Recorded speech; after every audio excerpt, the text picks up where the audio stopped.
আলাইকুম ওয়া রাহমাতুল্লাহি ওয়া বারাকাতুহু।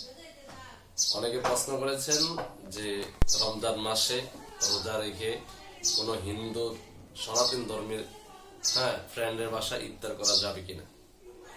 প্রিয় ভাই, যে প্রশ্ন করেছে ওনাকে আমি বলতে চাই যে আসলে ইফতারটা আপনি কোথায় করবেন, কোন জায়গায় করবেন, এটা এমন বিষয় না। আপনি ইফতারটা কি দিয়ে করতেছেন এই বিষয়টা দেখার বিষয় হচ্ছে।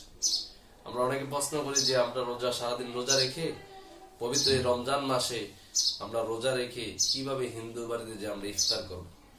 আসলে ইফতারটা যে কোনো জায়গায় আপনি যে ইফতার করতে পারবেন, কিন্তু দেখার বিষয় হচ্ছে আপনি কি দিয়ে ইফতার করছেন। আপনি আপনার বন্ধুর বাসায়, সনাতন ধর্মী হিন্দুর বাসায় যে আপনি যে ইফতারটা করতেছেন এটা কি হালাল, কি দিয়ে খাচ্ছেন। এই কারণে আমরা এই জিনিসগুলো খেয়াল করব। আর আমরা যে অনেক মনে করতেছি যে হিন্দুর বাড়িতে যে ইফতার করা ঠিক না। রাসূল সাল্লাল্লাহু আলাইহি সাল্লাম হাদিস শরীফে এসেছেন যে রাসূল সাল্লাল্লাহু আলাইহি সাল্লাম অনেকবার ইহুদির বাসায় যে দাওয়াত খেয়েছে। তো প্রিয় ভাই, আপনি ইহুদির বাসায় এবং হিন্দুর বাসায় যে ইফতার করতে পারবেন, তাতে কোনো সমস্যা নেই ইনশাআল্লাহ। আসসালামু আলাইকুম।